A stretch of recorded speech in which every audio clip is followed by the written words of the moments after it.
As estatais encerraram 2025 com um rombo de 5,87 bilhões de reais, o segundo pior resultado nominal da série histórica iniciada em 2001. Essa foi uma revelação do Banco Central. Os dados foram divulgados nesta sexta-feira. O levantamento inclui empresas federais, estaduais e municipais, mas exclui a Petrobras, Caixa Econômica Federal e o Banco do Brasil. A maior parte do déficit foi registrado pelas empresas estatais administradas pelo governo, que acumularam um saldo negativo de 5,1 bilhões de reais.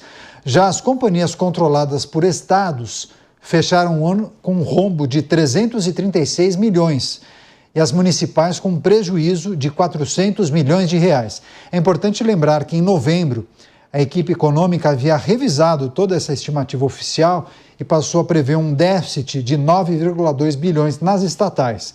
Mas para evitar o estouro da meta, o Ministério da Fazenda congelou 3 bilhões de reais do orçamento fiscal. Começar com o Roberto Mota, as estatais encerraram 2025 com o segundo maior rombo da história. Mota, a gente de tempos em tempos analisa a situação que envolve as estatais e nos últimos levantamentos a gente sempre destaca a má gestão ou a operação no vermelho, né? Déficit atrás de déficit. E não trata somente de má administração ou presidente que tomou uma decisão errada. Isso seria explicável se tivesse acontecido em uma empresa, mas quando todas operam dessa forma, algo estranho. A gente fica se perguntando, né, Caniato? Esse foi o segundo maior rombo da série histórica, não é isso? Por que o segundo maior rombo? Por que o governo não tentou logo o primeiro lugar? Ora, é que o maior rombo foi no ano passado, nesse mesmo governo. Então está tudo em casa. O governo fica com o primeiro maior rombo e o segundo maior rombo. Quando se trata de empresa estatal, rombo não é problema. Rombo é a finalidade. Na cabeça dessa turma, a empresa estatal serve para dar emprego para os aliados, para fazer contrato com aqueles empresários que apoiam na época das eleições. E o rombo, como é que é a frase que essa turma diz? Gasto é vida, né? Rombo é mais vida ainda. Vale lembrar aquelas palavras imortais do grande Roberto Campos. No Brasil, empresa privada é aquela que é controlada pelo governo. E empresa estatal é aquela que ninguém controla. Pois é, o resultado negativo chegou a quase 6 bilhões de reais, 5,7, e naturalmente isso tem um impacto fora do comum nas contas públicas. Você, Musa, queria a sua análise e reflexão a partir de uma visão de mercado, mas que observa uma gestão ineficiente por parte dos diretores, dos presidentes dessas companhias que acabaram colocando o ano de 2025 como o segundo maior rombo da história quando a gente olha para as empresas estatais.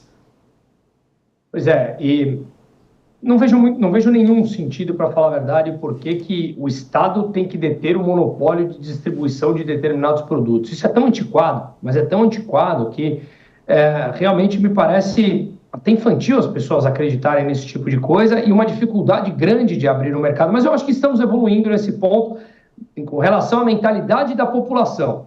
Nos foi vendido por décadas que o Estado tinha que ser o gestor de tudo. Hoje as pessoas já começam a perceber a grande falácia disso, uns mais, outros menos, mas eu tenho uma confiança e percepção que é muito maior do que há alguns anos atrás. Então há uma evolução, mas não é a mentalidade de quem está no comando. A mentalidade de quem está no comando é que realmente o Estado precisa fazer tudo, mas não é porque eles são eficientes, eles sabem muito bem disso. É porque quanto maior o número de empresas estatais, maior o número do orçamento que está debaixo do guarda-chuva deles.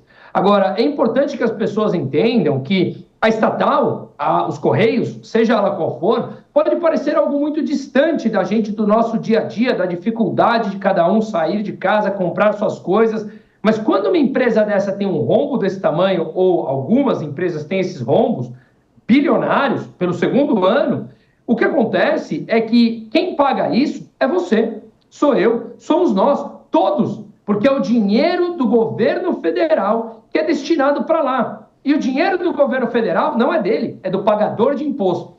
Então nós estamos falando que o governo brasileiro está nas máximas de arrecadação, num nível estúpido de arrecadação, apertando o cerco de uma maneira brutal, onde você está igual apertando um sabonete, empresas indo embora do país, escapando por um lado da mão, para um lado ou para o outro, pessoas querendo achar formas de conseguir se proteger dessa espoliação que o Estado pratica, e mesmo assim, com essa arrecadação brutal, gigantesca, as estatais, com indicações apenas políticas, obviamente, acabam tendo mais prejuízos e o dinheiro dos impostos tem que cobrir esse rombo como um todo. Isso, se não é para, mais uma vez, assustar a população, é porque a pessoa ainda não entendeu que dinheiro não nasce em árvore e o dinheiro sai do seu bolso. Agora, Diego, não há interesse, né, em algumas administrações, alguns governos, em gerir essas empresas de forma eficiente. Parece que faz parte da estratégia, né? Você administra, opera no vermelho, déficit atrás de déficit, e aí, naturalmente, você distribui cargo para aquelas pessoas que de alguma maneira poderão te ajudar lá na frente, distribui contratos, fecha contratos muitas vezes com sobrepreço, enfim.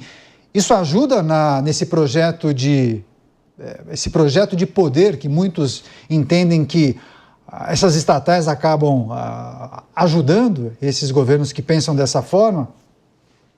Eu não tenho dúvida, Caniato, a grande maioria das empresas estatais, elas estão aí mantidas não por serem empresas de setores estratégicos, não por questões de interesse público, não para concorrer de forma eficiente, tentar gerar lucro para os cofres públicos. Elas estão aí para serem, de fato, cabidais de aliados políticos, para indicações de políticos que não detêm o mínimo do preparo técnico para conduzirem as atividades dessas empresas. Então, esse prejuízo está explicado por aí. Não adianta você querer colocar uma pessoa em uma empresa do segmento A, B, C ou D que não tem nenhuma formação acadêmica nesse sentido, que não tenha, enfim, sequer o mínimo de experiência no setor, e isso é a regra nas estatais. Nós temos indicações de quadros ligados a políticos, quadros ligados a aliados, e claro, isso não pode conduzir a outra situação senão o prejuízo. E o Musa, acho que foi no ponto fundamental. Se essas empresas fossem empresas privadas, se elas fossem empresas no mercado privado, quem pagaria esse prejuízo é o sócio, quem pagaria esse prejuízo é o acionista. Agora, por se tratarem de empresas públicas